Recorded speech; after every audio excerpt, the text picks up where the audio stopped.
Hervé Millot, bonjour. Bonjour. Alors Alsace Qualité fête ses 20 ans. Est-ce qu'on peut dire globalement que les produits régionaux sont meilleurs aujourd'hui qu'en 91 ? Tout à fait. Comme vous venez de le dire, Alsace Qualité fête ses 20 ans, a été créée en 1991 et depuis ces 20 ans, on a eu de cesse que de travailler sur la qualité des produits régionaux pour pouvoir les amener à obtenir des signes officiels de qualité comme indication géographique protégée, label rouge, etc. Alors vous parlez justement de ces labels, il y a aussi le label agriculture biologique et il y a même votre propre label ID Alsace. Est-ce qu'il n'y a pas trop de labels et est-ce que le consommateur s'y retrouve encore ? Il y a effectivement beaucoup de labels. Il y a des travaux qui sont toujours en cours au niveau européen pour essayer de régulariser un petit peu tout ça. Mais on peut pas empêcher la multiplication de labels. Ce qu'il faut, c'est que quand un label naît, qu'il y ait quand même un certain cahier des charges derrière, un sérieux, des contrôles officiels, comme celui que nous, on a mis en place, là, ID Alsace terroir d'origine garantie, avec un cahier des charges qualité, une provenance des matières premières alsaciennes et une certification par un organisme indépendant.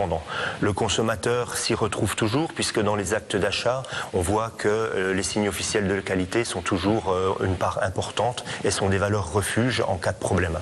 Alors vous parlez de ces contrôles, justement, vous parliez de votre label ID Alsace. Les produits doivent contenir 70% de matières premières d'origine alsacienne. Ça signifie quoi concrètement ? Vous avez un exemple avec un produit ?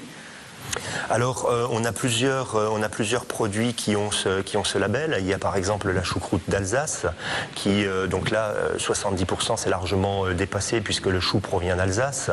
Et c'est un label qu'on a mis en place parce qu'un certain nombre de produits ne peuvent pas prétendre avoir un signe officiel de qualité parce qu'ils ne rentrent pas dans le cadre du signe officiel de la qualité. Je précise tout de suite, par contre, que ce n'est pas le cas de la choucroute puisqu'actuellement, on est en train de travailler sur un cahier des charges IGP choucroute d'Alsace qui est en cours d'instruction au niveau français avant de passer au niveau européen.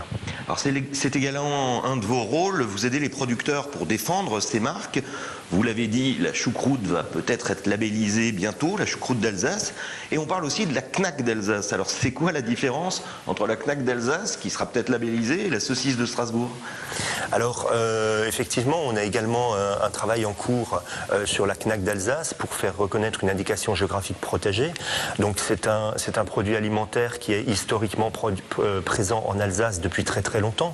Donc l'intérêt c'est de le protéger par rapport à des contrefaçons ou des produits qui ne ressembleraient pas à la Knack. Donc là on va protéger une dénomination, on va pas protéger une certaine recette et des caractéristiques. Et par exemple la caractéristique de la Knack par rapport à d'autres produits de la même gamme, c'est quand même d'avoir du boyau naturel, un fumage et une onomatopée. Knack, le terme Knack vient d'une onomatopée, donc c'est le bruit que fait quand on mord la Knack. Et donc ça distingue vraiment la Knack d'Alsace d'une Knack industrielle qui n'utiliserait pas un boyau naturel.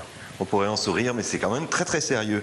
Alors, très sérieux. Revenons aux 20 ans, 122 adhérents dans 16 filières différentes pour Alsace Qualité. Alors est-ce qu'il faut se dire bravo ou plutôt se demander pourquoi les autres n'adhèrent pas encore ? Il faut se dire bravo effectivement puisqu'on représente 50% des entreprises agroalimentaires en Alsace, donc c'est quand même une bonne proportion. Les grosses entreprises qui ont des systèmes qualité, qui ont des services qualité propres, ont peut-être moins d'intérêt à venir chez nous puisque pour les petites entreprises, les filières, on va pouvoir proposer de l'aide au niveau des systèmes qualité et un certain nombre d'informations qu'auraient déjà des grosses entreprises. Ceci dit, on est toujours en progression de 2 à 5 entreprises par an et les entreprises initiales qui ont adhéré à 20 ans sont pratiquement toutes encore présentes à Alsace Qualité. Ce qui prouve bien quelque part l'intérêt d'adhérer à Alsace Qualité. Hervé Millot, merci. Merci.